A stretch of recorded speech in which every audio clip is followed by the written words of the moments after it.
Muy buenas noches, estimados televidentes de Albricias TV y de este programa Pulso Juvenil. Nuevamente estamos reunidos aquí para seguir analizando la realidad política nacional de nuestro país y sobre temas también de trascendencia histórica y juvenil. Caminante se hace camino al andar. Cada pueblo tiene el gobernante que se merece. El Perú es un mendigo sentado en un banco de oro. Un poco citando a algunos autores importantes de nuestra historia, investigadores, un poco nos lleva a reflexionar de lo que es el Perú y de lo que estamos pasando hasta el día de hoy. Seguimos encerrados en una discusión, desde mi punto de vista como profesional de la historia, absurda. El enfrentamiento entre un grupo de peruanos con otro sector, intentando decir que uno es superior moral y éticamente al otro. Eso no le hace daño al país. Y como repito, y hace un poco un artículo que publiqué en Punto de Encuentro, el Perú no necesita ser refundado, el Perú necesita ser entendido. Y necesita ser reentendido en la diversidad multicultural y multimestiza que rodean hoy nuestro país, que rodea hoy todas las regiones. No es que Lima es el Perú, no es que Piura es el Perú, no, todos somos el Perú. Y tampoco es que Piura no es el Perú, que Lima no es el Perú. Todos somos el Perú. En esa diversidad multicultural y multimestiza tenemos que arrancar la identidad peruanista. Y es, creo que al fondo también lo que decía en su momento José Carlos Mariátegui, peruanicemos al Perú y peruanizarlo desde nuestra propia conciencia, no intentando imponer criterios como lo hace ciertos sectores políticos de nuestro país. El día de hoy nos acompaña un gran invitado, amigo, hermano de ideales, comunicador social, con el cual vamos a estar analizando diversos aspectos y un poco hablando sobre mi libro. El día de hoy nos acompaña Víctor Carranza Velázquez. Él es comunicador social de la Universidad Nacional de Trujillo. Actualmente está cursando también una maestría en la Universidad Privada Antenor Orrego y es un honor para mí que el día de hoy esté con nosotros. Víctor, tu saludo para los estimados televidentes del Albricias TV y del programa Pulso Juvenil. Un gusto estar contigo conversando nuevamente.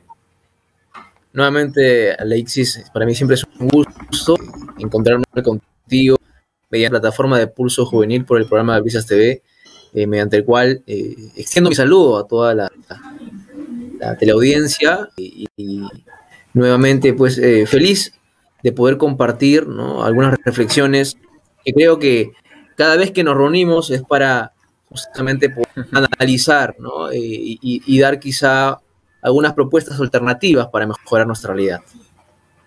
Así es. Bueno, Víctor, hace 2 semanas entrevisté a un buen amigo nuestro también, que es Jean-Pierre Poma Villa. Entre la broma y la picardía, dije, estoy entrevistando al sionista número 1 del Perú. Y él me responde, no, el sionista número 1 del Perú es Víctor Carranza. Un poco entrando a la alegría para entablar un buen diálogo. Tú nos dirás si es cierto o no. Bueno, que la población se entere qué es ciudadanismo, ¿no? ¿Qué es el ciudadanismo en el Perú? Víctor, justo el día de hoy estábamos para analizar uno de los temas importantes. He conocido que hace poco he presentado mi libro, bueno, ya hace más de un mes, en la Feria del Libro de Miraflores, el 31 de julio específicamente, En busca de la verdad, la historia que no se cuenta. Bueno, tú eres trujillano. Ya está a la venta en Trujillo, en la editorial Infolectura del escritor Coquetume, que está a una primera cuadra del Mansiche. Y justamente quería entablar contigo un diálogo, porque tú también eres un conocedor, lector voraz de la historia del Perú, y quería conversar contigo sobre un aspecto importante que tiene que ver con la política, que es el colapso de nuestro sistema de partidos. ¿Qué tipo de partidos tenemos hoy, Víctor? Y además que tú eres comunicador social. ¿Qué forma de política se vive y qué tipo de partidos tenemos el día de hoy? Bueno, en primera instancia hay que entender que los partidos políticos sostienen la democracia, ¿no? Como lo diría Bobbio, pero hacer política es en términos generales, ¿no? De preocuparse por lo que es la ciudadanía, el propio país, su propia localidad, ¿no? Como el buen ciudadano, ¿no? Hacer política, como lo manifestó Aristóteles. Pero si nosotros entendemos entonces, bajo estos dos conceptos, ¿no? ¿Qué son los partidos? Es donde las personas, los ciudadanos, ¿no? Llegan a servir, ¿no? Enlazados con otros ciudadanos para, mediante algunas propuestas, algunas doctrinas establecidas, dar rumbos a un país. Y actualmente no tenemos partidos políticos, ¿no? Hemos tenido quizá el siglo pasado en el Perú, pero actualmente los partidos políticos son vientres de alquiler, ¿no? Hemos visto que antes de que ingresen ya los candidatos, perdón, los congresistas ya electos a hacer, a juramentar, ya se habían cambiado de partido, ¿no? Es el caso de un congresista de Renovación Popular y después 6 más se fueron, ¿no? Después de la bancada del señor de Soto también, ¿no? Se fueron a otros partidos y así va sucediendo, ¿no? Esto produce que no hay una línea definida de lo que se quiere para el país. Hay que entender que los partidos políticos ponen estos lineamientos, ¿no? Ya sea un partido de derecha, sea un partido de izquierda, aunque estos términos a veces quedan desdibujados porque hay una mixtura muchas veces. Sin embargo, ya no hay una línea, ya no hay una directriz, ¿no? Como tú lo presentas. No hay ya un movimiento de lo que se quiere hacer. Los partidos políticos tienen que ser predecibles, tienen que ser previsibles, porque fíjate lo que tenemos ahora, ¿no? Producto de que no hay un sistema de partidos, ¿no? Ha llegado un presidente con todas sus críticas y no sabemos qué va a pasar mañana. Entonces, esto genera alarma, genera dudas y pues viene la crisis tanto económica, tanto social, ¿no?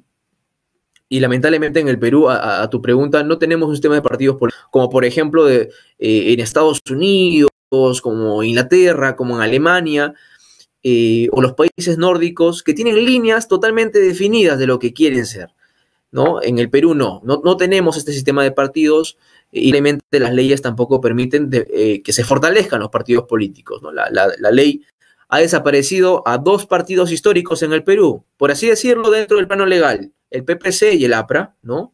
Partidos con más, el PPC más de 40 años, aproximadamente 40 años, y el APRA que ya va para los 90 años. Entonces, imagínate todo un legado, ¿no? Por leyes electorales empiezan pues a cercenar, ¿no? El sistema de partidos y nos quedamos con partidos que sí consiguen candidatos en todas las regiones porque ya les pagan la campaña, ¿no? O porque hay un aliciente. Sin embargo, tenemos ese gran vacío en nuestro país, ¿no? Los partidos políticos tienen que representar ideales, tienen que presentar una estructura también adaptada a la realidad. Sin embargo, no tenemos eso. Y ahí deviene todo hacia dónde va el Perú, ¿no? ¿Qué está pasando con el Perú? Ese es el problema fundamental, Alexis. En nuestro país no hay líneas dentro de los partidos, se saltan de un lado para otro, ¿no? Y por eso, pues, cada uno se adapta mejor, ¿no? Son camaleónicos. Y entonces no sabemos hacia dónde va el país. No hay rutas, no hay visión de qué es lo que se quiere el Perú, qué es lo que se quiere del Perú de acá a 30, 50 años. Imagínate, las potencias mundiales están pensando en el siglo XXII y nosotros aún seguimos atados al siglo XX. Ese es el gran problema de nuestro país. Y concuerdo contigo. Analizaba yo en la investigación que hice para escribir justamente este ensayo que está en mi libro. Bueno, es un ensayo que presenté dentro de la Escuela de Formación, el programa de líderes políticos de la Escuela Electoral y Gobernabilidad del Jurado Nacional de Elecciones. En la investigación bibliográfica que realicé, había un autor, bueno, un politólogo joven, Mario Zabaleta, que decía que hoy tenemos partidos a la medida, ¿no? Tenemos partidos al momento, para el momento. Es decir, no tenemos partidos para largo plazo. O sea, conocido, y hay un ejemplo, y lo escribía, Hoy tenemos el ejemplo del Partido Morado, que ya perdió su inscripción y a muchos ya empezaron a abandonar el carro. Entonces, un poco hablando con lo que tú mencionas, Víctor, ¿cuándo comienza el colapso del sistema de partidos? Porque si nosotros nos hacemos esa pregunta, podemos entender algunas cuestiones, que de repente la desconfianza provino de la pésima década de gobierno que tuvieron Acción Popular en su segundo gobierno y el primer gobierno de Alan García. O podemos decir la desconfiguración total y la destrucción sistemática que hubo durante la década de Alberto Fujimori hacia los partidos políticos, ¿no? Claramente hay estudios de autores como Nicolás Lins, como el mismo Carlos Meléndez, que señalan que el fujimorismo institucionalmente a la política la debilitó en términos de partidos políticos, porque obviamente era más fácil achacar todo el meollo, el asunto de la hiperinflación, de la crisis económica a los partidos políticos, pero eso no debe quedar ahí, porque el tema del análisis, el estudio va más allá de lo que comúnmente sabemos. Para ti, ¿qué tipo de político hay hoy en día, avisorando que las próximas elecciones ya son el próximo año, viendo que el próximo año se estarán ocurriendo elecciones municipales y regionales? ¿Cómo crees que se va a vivir ese panorama político, Víctor? Bueno, referente a la primera pregunta sobre cómo empezó la destrucción de los partidos políticos, es cierto, empezó con el fujimorismo. Los partidos siempre van a tener crisis, porque no es un conjunto de santos, es un conjunto de gente que está metida en acciones que van a beneficiar siempre a la población en una parte y van a perjudicar a otras. Nunca va a haber un político que tenga toda la parafernalia atrás. Jamás va a existir un político así, ¿no? Ni los dictadores. O sea, eso hay que tenerlo en consideración. Los partidos políticos a lo largo de en el Perú, como el APRA, entre otros movimientos, que la gran parte de ellos murió, siempre tuvieron sus respectivas crisis, ¿no? Algunos sobrevivieron, en este caso Acción Popular también, a pesar de todos los errores, pero es con el fujimorismo que empieza una persecución política, pero sobre todo ya no con balas o con cárceles o con destierro, como sí sucede, ¿no? En las dictaduras desde Sánchez Cerro y las que prosiguieron, sino tuvimos ya una politización de la justicia, ¿no? O también al revés, ¿no? Una judicialización de la política, ¿no? Lamentablemente esto trajo y conllevó a que la opinión pública, la opinión social sobre todo, es decir, de la gente, ya no crea en los partidos políticos. Claro que también los partidos políticos han sabido corresponder o mejorar con respecto a las demandas de la población, ¿no? Sin embargo, una avalancha continua hasta el día de hoy sobre los partidos políticos. Y eso ha devenido en la grave crisis que ahora tenemos, ¿no? ¿Y cuál es la crisis? Una crisis de falta de representatividad, ¿no? Hay una crisis de partidos donde son vientres de alquiler, ¿no? Donde se reparten los cargos solamente, o se crean los partidos o movimientos regionales por grupos de empresarios para después dividirse las obras. Eso se sabe muy bien.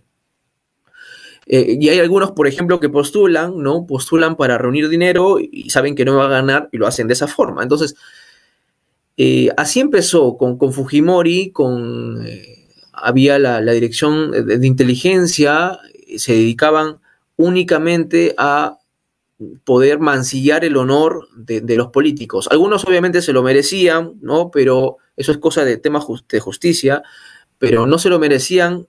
Nadie se merece en sí ser juzgado o prejuzgado por vías no regulares, ¿no? Eso en el Perú y actualmente, por ejemplo, los políticos, tú dices, Alexis, ¿no? Tú dices a la gente, soy político, te van a decir, no, este está buscando plata, ¿no? Y hay una cosa en la cabeza de la gente. Ahora, a nivel mundial hay una crisis de partidos políticos, eso es cierto, hay una crisis de representatividad porque la comunicación ha cambiado. Entonces la gente antes iba a los partidos políticos porque ahí se enteraban las nuevas noticias, por ejemplo. iban a los partidos, porque si tú querías que te escuche el ministro, lo que hacías era, ibas a un partido con tu representante y tu representante de sindicato, yo iba y conversaba con alguien del gobierno, ¿no? Ahora no, tú agarras tu celular, pones tweet, etiquetas al ministro tal, ¿no? O etiquetas a una empresa, la que gustes, y lo que pasa es que tienes una respuesta. Ya no necesitas a un partido. Entonces la juventud antes pues se organizaba mediante partidos políticos para poder irse contra un gobierno y ahora no. Lo que hemos visto es la generación bicentenario, por ejemplo, ¿no? Con los TikToks. Y para así sea risible, es algo cierto, es algo que se ha conseguido. Entonces, los partidos políticos no han sabido adaptarse. Esto es lo que está pasando ahora en Alemania, por ejemplo, que también ya cada vez el porcentaje de población que va a votar disminuye. Hacia el siglo pasado, hace aproximadamente 20 años, votaban siempre sus elecciones que son voluntarias, votaban aproximadamente el 90%, ahora ha bajado al 73%. Entonces, a nivel mundial, ¿no? La comunicación cambió y la representación cambió. Los partidos lo que tienen que hacer es adaptarse. Pero a nivel nacional, lo que hemos tenido, aparte de esta desvinculación entre partidos y población, es un ataque sistemático a los políticos. No digo que no hayan personas que merecen atacadas. Creo que sí, ¿no? Merecen ser atacadas, despreciadas y puliadas en el sentido de que se lo merezcan tras un juicio, ¿no? Los corruptos, por ejemplo, hay que señalarlos, ¿no? Pero no señalar a los partidos políticos porque son estructuras donde se va a fundamentar la democracia. Y bueno, con respecto a la segunda pregunta, no ahorita gente preparada para poder llevar los destinos de una municipalidad ni siquiera. Si nosotros nos vamos a ver los datos acerca de los presupuestos, cómo se manejan a nivel nacional, más de 60% de los municipios devuelven el presupuesto, ¿no? No llegan ni siquiera al 50% de ejecución presupuestal. Ustedes revisen las pistas que hay en sus calles, ¿no? ¿Cuántas veces hacen esas pistas, ¿no? Invierten en cemento, pero no se invierte más. La pandemia nos ha agarrado con todo, producto de que tenemos incapaces en los puestos municipales. Y eso pasa justamente porque los partidos, al no ser partidos, o sea, una cosa es que tengan el nombre, otra cosa es que sean una estructura y que se formen dentro de ellos en lo que es gestión pública, ¿no? Antes, para tener una profesión bastaba con que tú seas bachiller, ahora tienes que tener una maestría, un doctorado, de igual forma en la política. El político actual ya no puede improvisado, el político actual tiene que tener una especialización, tiene que tener conocimiento del Estado y del funcionamiento, pero mucho más allá, el político siempre tiene que tener una capacidad humana para sentir la problemática social y la capacidad de comunicación que le hace falta mucho, ¿no?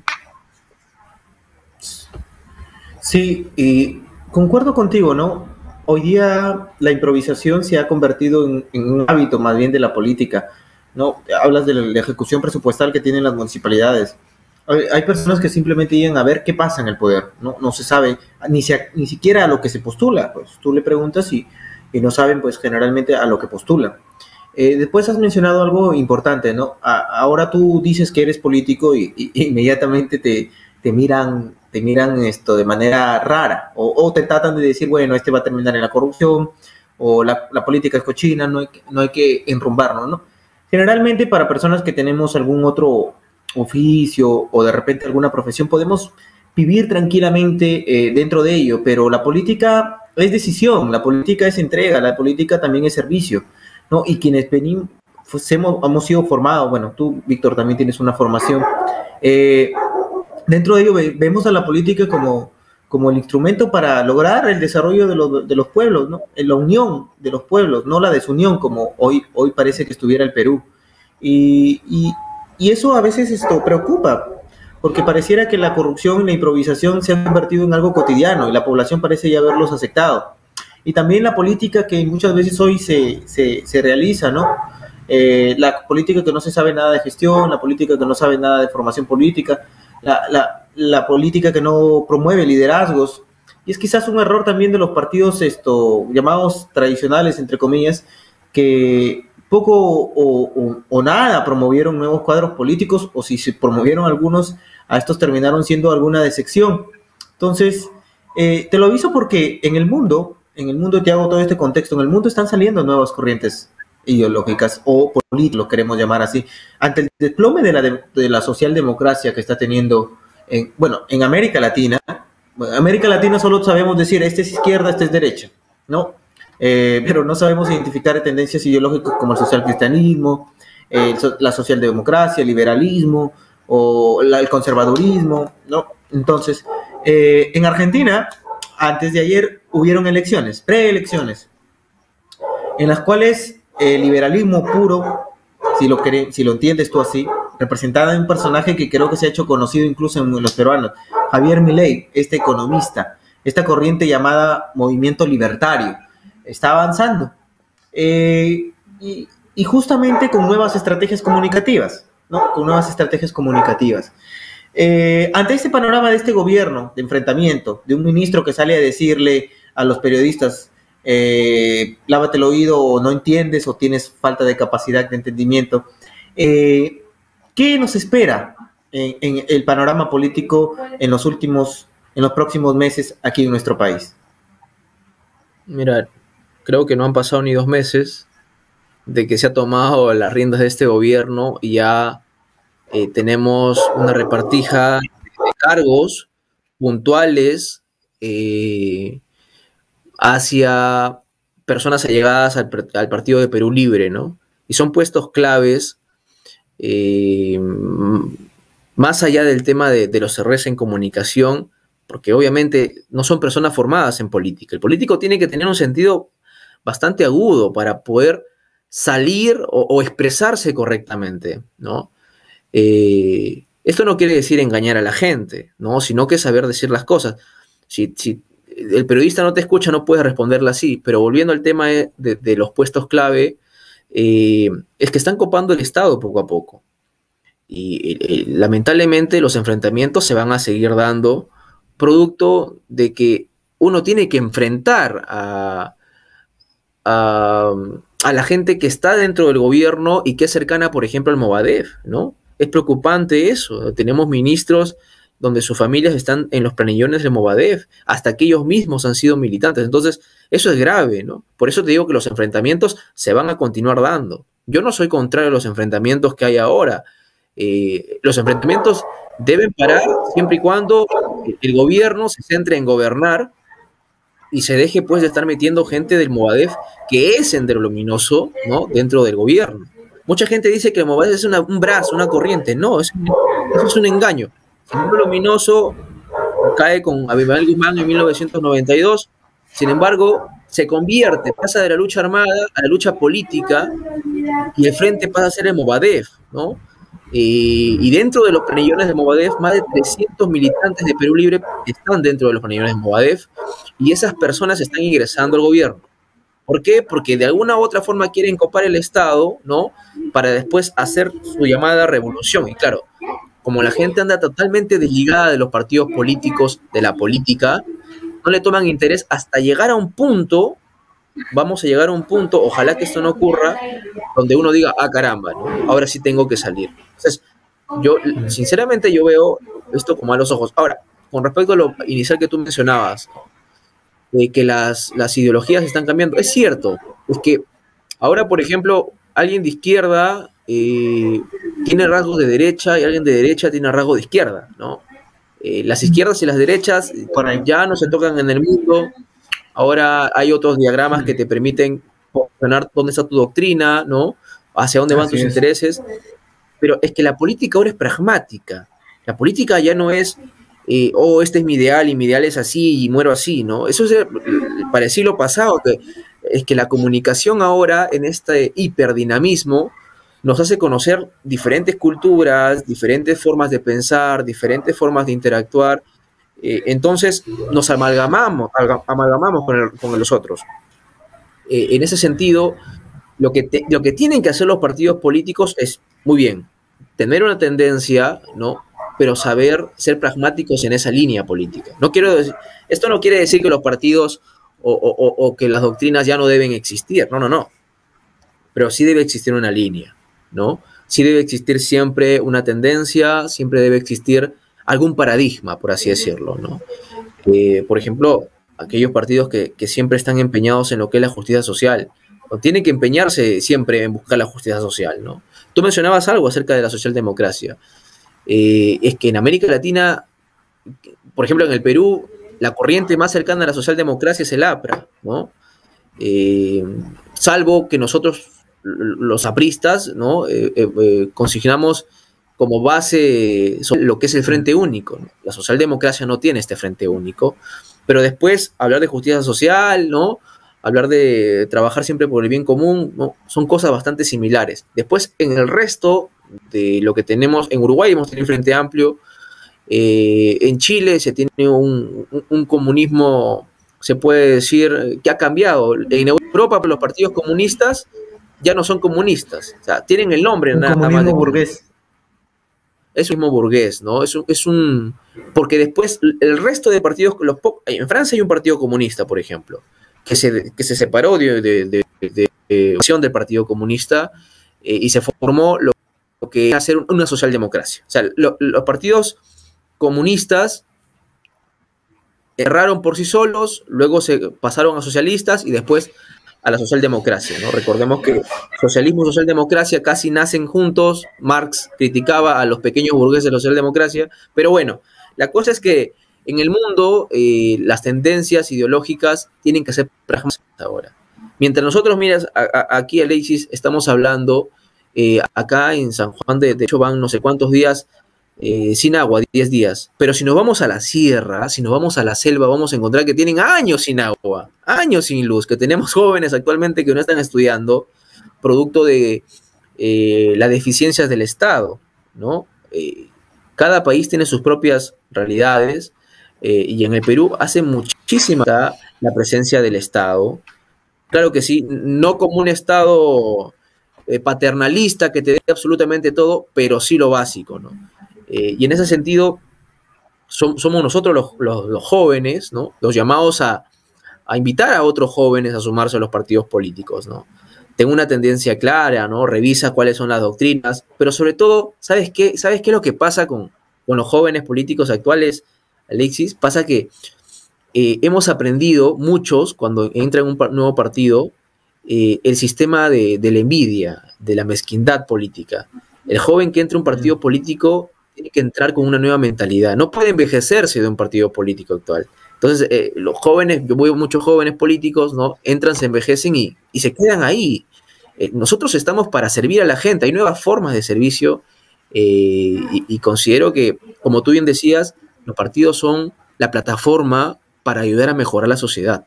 Entonces creo que ahí está el gran trabajo, ¿no? De poder acercar los partidos a la gente, pero a la vez que el partido no sea aburrido, ¿no? Sino que la gente entienda que es un partido, que la gente se organiza, que hay que hacer muchas cosas así, pero que puede cambiar la realidad de una sociedad.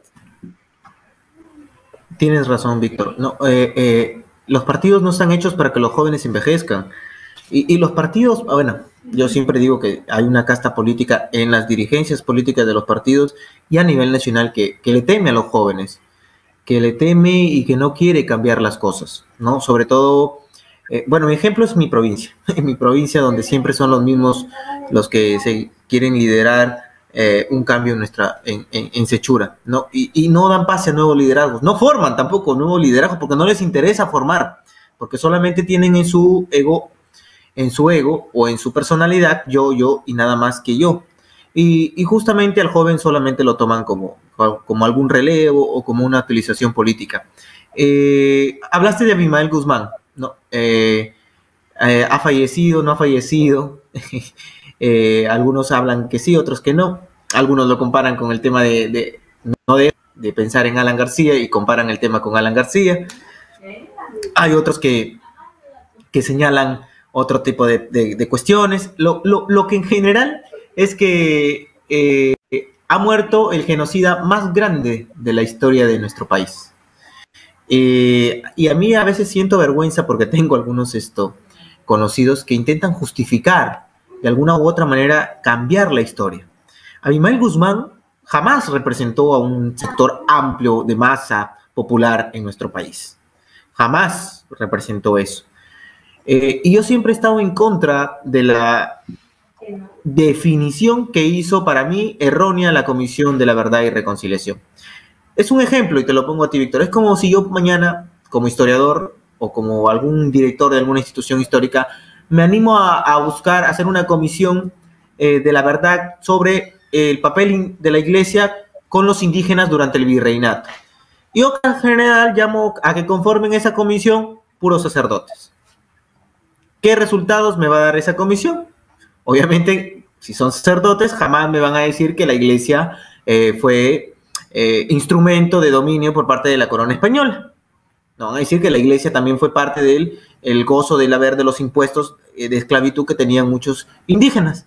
Entonces, quizás la Comisión de la Verdad, por su integración total, pues como personas como Carlos Iván de Gregori, en su momento, como Salomón Lerner, o en su momento como Enrique Bernales también, les dolía, porque yo digo que a la izquierda le sigue doliendo reconocer lo que hubo en nuestro país, y trata de decir, hubo también terrorismo de Estado, hubo terrorismo y hubo terrorismo de Estado, tratando de justificar. No decir que Abimael Guzmán representaba a un sector de la población, jamás. Abimael Guzmán no representó nunca a un sector, y no hubo jamás un pensamiento Gonzalo. Él lo que hizo fue comunismo puro y duro. Ese comunismo que te dice que la paz es un respiro para la guerra. Ese comunismo que te dice que el poder nace del fusil. Ese comunismo que te dice que la violencia es la partera de la historia. Ese comunismo que no acepta al que piensa diferente. Entonces hay muchas de las cuestiones que analizar. Y justamente acordándonos un poco de lo que ocurría en nuestro país, ¿no? De lo que ocurre en nuestro país con el tema de Abimael Guzmán.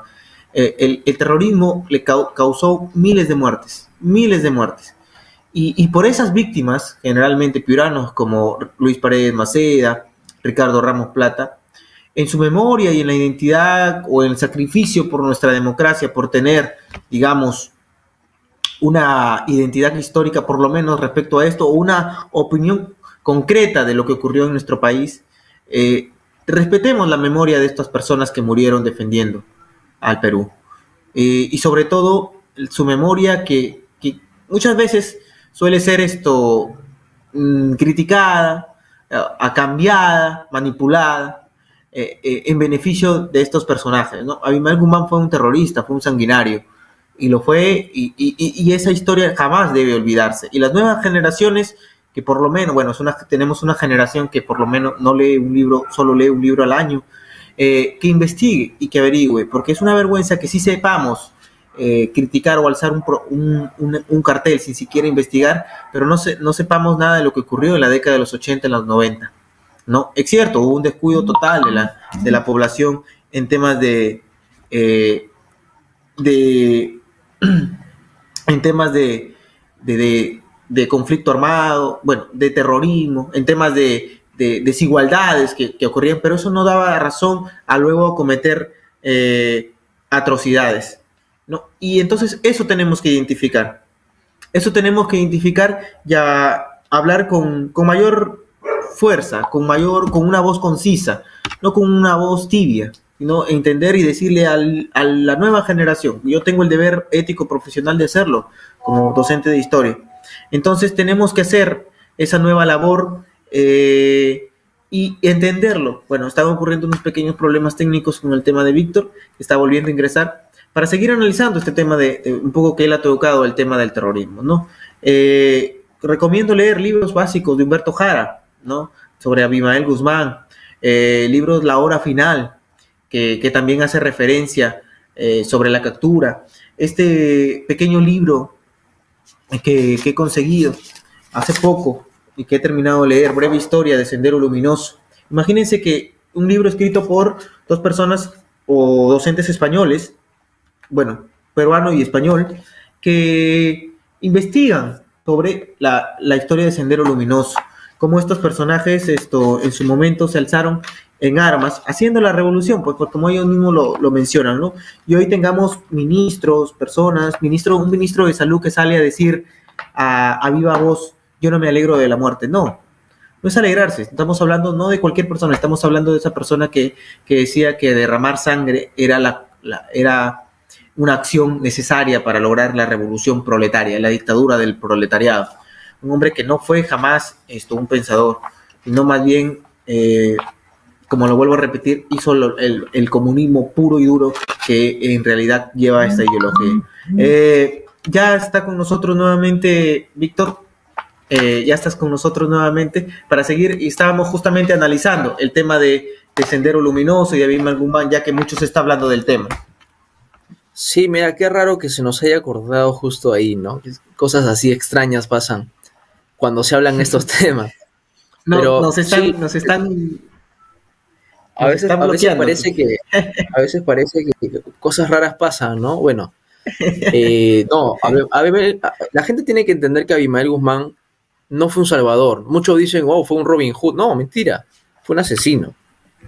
Muchos también argumentan y dicen que lo causó el propio Estado por su alejamiento social.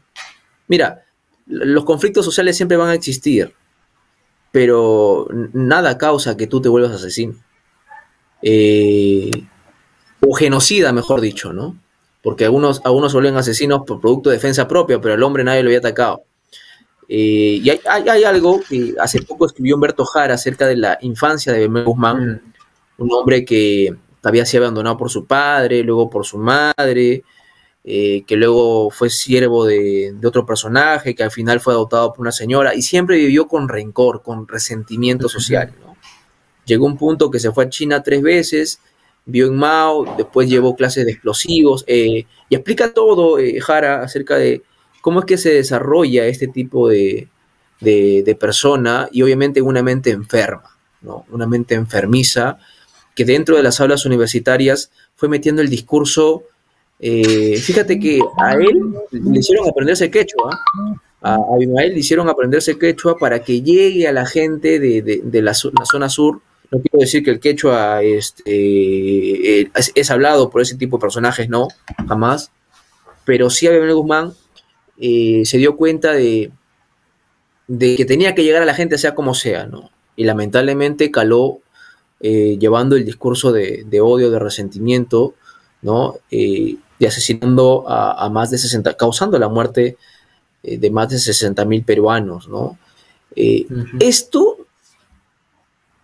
cuando el presidente o un ministro por ahí, no recuerdo quién ha dicho que lo vea el poder encargado del Ministerio Público, creo que dijo la Fiscalía, no recuerdo, lamentable, ¿no? O sea, no hay ningún tipo de fuerza, o sea, para enfrentarse a los empresarios son buenos, ¿no? Dicen, no, que el empresario explotador, que te...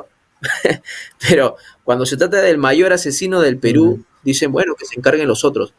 Nos damos cuenta, hay un lenguaje discursivo, obviamente, pues, ¿no? Bellido salió en un programa radial defendiendo a Sendero Luminoso. Salió defendiéndolo y la gente puede verlo, ¿no? Y lamentablemente estos están en el poder, ¿no? Entonces se ha hecho muy bien, yo creo que la población se está dando cuenta acerca, los jóvenes tienen que conocer quién fue Abimael Guzmán y que sus ideas, sus ideales continúan pululando en el país, Él fue comunista, ¿no? Fundó el Partido Comunista Sendero Luminoso, ¿no? Y hasta el día de hoy siguen mediante el Movadef, como ya lo había mencionado, ¿no? Su muerte, lo que ha hecho...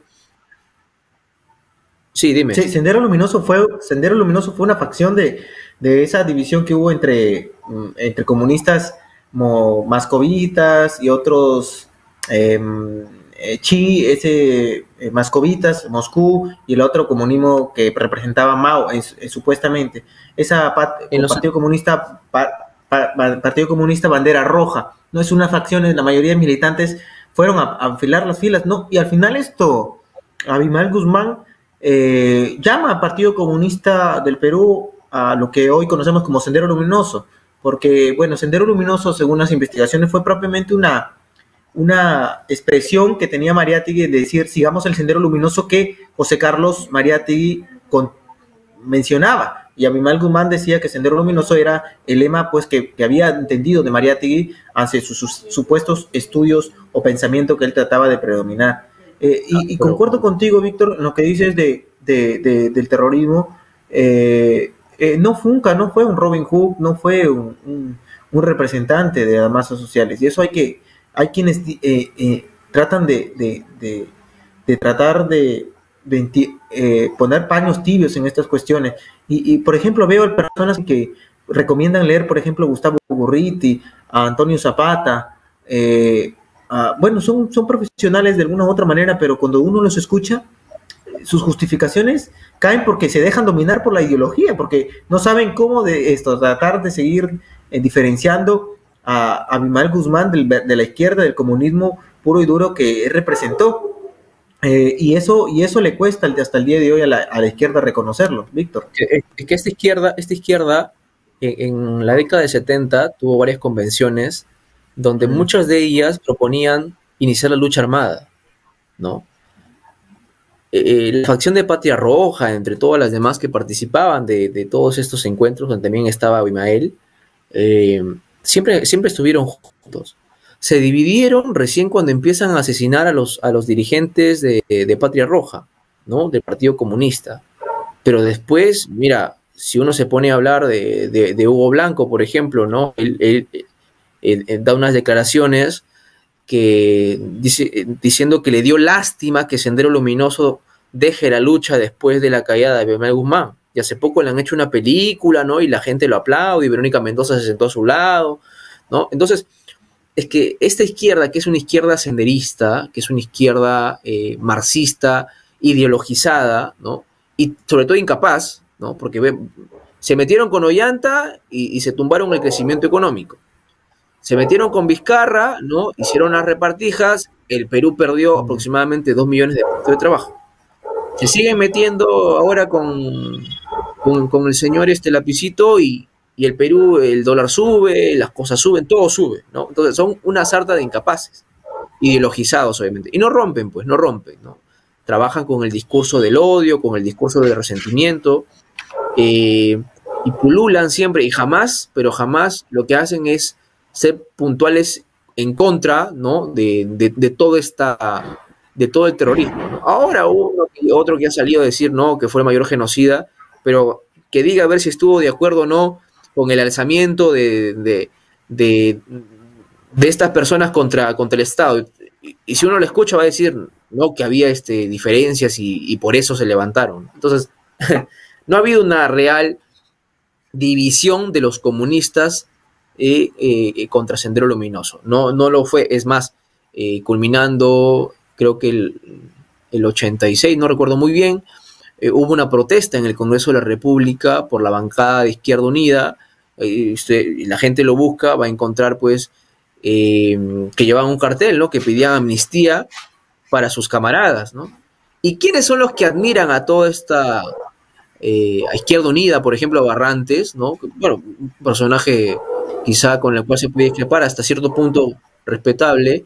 Tienes a Verónica Mendoza, Indira Wilca, no tienes a toda esta izquierda que siempre te trabaja la idea de que no, que los poderosos, etcétera, etcétera, siempre defendiéndolos, ¿no? Así están las cosas en el Perú y actualmente estas personas nos gobiernan. Entonces, eso del terruqueo, que no, el terruqueo no es falso. No era falso el terruqueo y la gente ya lo puede ver ahora. Sí, pues, eso es lo que menciono, ¿no? El tema de lo blando que trata este gobierno y también la izquierda en general en sentenciar estas. Incluso ahora he visto algunos que era el mejor socio de Alberto Fujimori, tratando de decir que, bueno, ya no tienen la tesis de Héctor Béjar, decir que Sendero Luminoso fue una creación de la CIA, sino que era socio de Alberto Fujimori, Abimael Guzmán. Bueno, otra cosa es que haya sido la utilización de Fujimori durante los 90 para poder enraizarse al poder, que fue el terrorismo. Bueno, eso es otra cosa, pero algo muy distinto es querer blanquear la historia de Abimael Guzmán. Es importante tocar esos temas, Víctor, porque a veces las nuevas generaciones no y eso es lo que a veces, y a ver, quiero la opinión de un comunicador social. Bueno, yo lo tengo clara como historiador o como docente de historia. ¿Por qué el Perú sigue siendo un país muy fragmentado? Pareciera que no cierra la herida de hace 200 años. ¿Por qué seguimos teniendo estos rencores, hasta diría yo, odios absurdos entre algunas facciones que provocan algunos temas? y yo a veces me pregunto, pues Japón hace 70 años que recibió 2 bombas atómicas de Estados Unidos y no vive su presidente o su población diciendo, por favor, pedimos que el presidente de Estados Unidos, Biden, pida perdón al pueblo japonés. Hoy Japón es una potencia. ¿Por qué el Perú no deja atrás esos 200 años, esa idea de que antes de que llegaran éramos el imperio, el paraíso? ¿Por qué crees que no superamos estas cuestiones de fragmentación social que tenemos en nuestro país, Víctor? Mira, desde antes de los españoles ya estábamos divididos, ¿no? Es más, los españoles llegan y nos conquistan por la división, ¿no? Había la división de los Hanan y los Junin, ¿no? Recordemos que los Chachapoyas, los Cañaris, los Huancas se unen a las expediciones de Pizarro, ¿no? Dándole aproximadamente 10.000 soldados y por eso justamente logra, ¿no?, conquistar el Tahuantinsuyo. Pero actualmente lo que pasa es que nosotros estamos muy divididos porque no entendemos que somos un país pluricultural, que somos ricos en diferencia. Como no entendemos esto, caemos en el hecho de que intentamos que el otro se parezca a nosotros, ¿no? Intentamos que todo sea, que los trujillanos queremos que casi todo sea como Trujillo, ¿no? Los de la sierra quieren que todo sea como entonces no entendemos estas grandes diferencias. Y al no entender estas grandes diferencias, estamos en total conflicto, ¿no? Se propuso en un momento que el Perú sea un país con estados federales, se propuso muchos cambios, ¿no?, para poder, de cierta forma, poder trabajar, como valga la redundancia, trabajar como una nación, ¿no? Yo creo que esto parte desde las aulas mismas, ¿no? Más allá de hablar de que hay que respetar el tema de la elección sexual, ¿no? Hay que respetar más bien las culturas del Perú, ¿no? Hay que respetar la idiosincrasia de cada pueblo. Eso es lo que tenemos. Y como hay un enorme vacío de cultura cívica, siempre estamos en conflicto, ¿no? Imagínate, los alemanes quisieron conquistar el mundo, ¿no? Se mataron más de aproximadamente 100 millones de soviéticos, entre tantas miles de millones de muertes, ¿no? Y tienen la Unión Europea. Entonces, y aquí en Sudamérica, Perú sigue peleado con Chile, ¿no? Cada vez que hay partidos.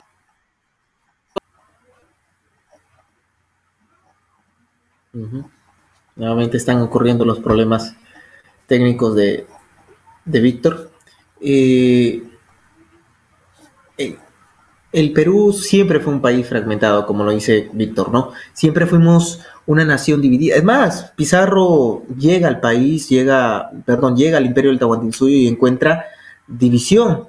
Huáscar y Atahualpa peleando por el trono. Y Pizarro, una persona que no tenía preparación, aunque no lo crean muchos, era una persona que podíamos llamar analfabeta, pero era un estratega militar, era un rey, como existe un libro de un expresidente sobre Pizarro, y supo entender estratégicamente cómo avanzar. Cuando llega al Perú, estuvo 4 meses en lo que hoy conocemos como Piura, esperando alianzas, uniendo soldados, uniendo a personas, uniendo a los que estaban en contra del dominio, y porque veían también a Atahualpa como un usurpador del poder, como un usurpador del poder inca, ¿no? Y generalmente nosotros equivocamos que Huáscar y Atahualpa luchaban por el trono. Bueno, ellos no eran el heredero legítimo. Huayna Cápac, que muere producto de una viruela, pues entiende estas cuestiones que Pizarro entiende que el Perú estaba dividido y obviamente espera. Y además la soberbia de Atahualpa. Atahualpa era una mezcla de lo que hoy podemos decir un papa, un dios, y un presidente. Era la mezcla de 3 cosas. Se creía omnipotente, que con sola su presencia iba a causar la admiración o el terror de los españoles. Incluso cuando va a encontrarse con Pizarro y con un grupo de españoles, un pequeño grupo, va sin armada, va sin ejército, y se confía de un mensajero, Paisahuilca, que le engaña e intenta decirle que los españoles admiraban su grandeza. Entonces Pizarro no encontró mejor arma para así lograr conquistar el Tahuantinsuyo que la soberbia de Atahualpa. Porque es ilógico seguir creyendo, y eso son las futuras generaciones, que los caballos eran tomados como dioses por los indígenas, o que porque tenían la dinamita. No, es absurdo, ¿ves? Los caballos, tú lo miras desde la cordillera o desde las alturas, te da risa porque no suben. El alcance de un proyectil en ese entonces no es como el de la ahora, era de 20 metros, en ese entonces era absurdo. Entonces, seguir creyendo esas historias no sirven de nada. Entonces, creo que ahí entendemos un poco más la historia de nuestro país. Víctor, ya que estamos aquí, como ya para ir cerrando el programa, estábamos hablando un poco de por qué la fragmentación de la sociedad peruana hasta el día de hoy. Un comentario final sobre este punto para ir cerrando ya. El tiempo es tiránico en televisión. Mira, Argueda decía que somos el país de toda la sangre, ¿no? Y es por las grandes diferencias, por las grandes virtudes distintas de un país que éste crece. La monotonía no permite crecer. En las diferencias se genera lo que es el debate y se potencia mucho más. El Perú es un país rico de minerales, de gente, pero le falta civismo. Y que hay un enorme trabajo, una enorme tarea de los profesionales, de tanto toda la población en general, para darle una nueva vitalidad espiritual a la gente, ¿no? Y también pasa justamente por los partidos políticos, ¿no? Sin partidos políticos que tengan una línea moral, una línea doctrinaria, pero también pragmática en la acción para solucionar los problemas del país, la gente no va a confiar, ¿no? Creo que el trabajo es arduo, ¿no? Siempre defendiendo obviamente la democracia, ¿no? No hay que dar un solo pie, un solo paso a que buscan pues detener lo que son las libertades, ¿no? Pero con respecto a todo lo demás, tenemos que ser un país más solidario con su población y mucho más activo, ¿no? Creo que eso es fundamental para lograr el entendimiento social y sobre todo el desarrollo que tanta falta nos hace, ¿no? Y bueno, eso Alexis, nuevamente agradecerte a ti por la invitación, ¿no? Y espero haber aportado con algunas reflexiones, ¿no? a tu público, que creo que está siempre despierto para aprender y sobre todo para compartir. El conocimiento hay que compartirlo. Así es, el conocimiento viene de afuera y tiene que ir hacia afuera, pues. Nosotros intentamos de alguna u otra manera formar un argumento que no quiere decir que lo tomes como verdad, que no quiere decir que lo tomes como una verdad absoluta, sino que sirva de alguna u otra manera, que incentive la investigación, sobre todo en las nuevas generaciones. Víctor, yo sé que tú eres un lector también, un fanático de los libros también, y te quería preguntar, porque justamente, ¿qué libro le recomiendas hoy por hoy a leer a todos los peruanos? A todos los peruanos. Mira, hay un libro que estoy leyendo. Claro, creo que es importante entender un poco acerca de lo que es la historia del Perú, ¿no? Yo, por ejemplo, conocer las divisiones del Perú contra Huáscar y Atahualpa, lean Crónica de Pedro César de León, ¿no? O La Guerra de los Viracocha, de José Vega Bello, donde hay pasajes muy bonitos, pero mi recomendación es que busquen entender al Perú desde su raíz. Busquen, porque de esta forma podemos entendernos mucho mejor, porque sabiendo de dónde venimos, vamos hacia dónde vamos, ¿no? Y después, si queremos entender un poco más del mundo, permíteme, quizá no un libro para entender al Perú, sino al mundo y tener una mente más abierta, que lean la colección de Yuval Harari, ¿no? Que lean Sapiens, sobre todo, que es un libro espectacular para comprender el desarrollo de las culturas y del hombre, ¿no? Sobre todo. Totalmente. Así es. Así es. Muy bien. Así es, Víctor. Bueno, agradecerte por tu presencia el día de hoy. Bueno, esperamos alguna otra oportunidad seguir conversando más al respecto sobre muchos más temas, ¿no? Y seguir viendo, ¿no?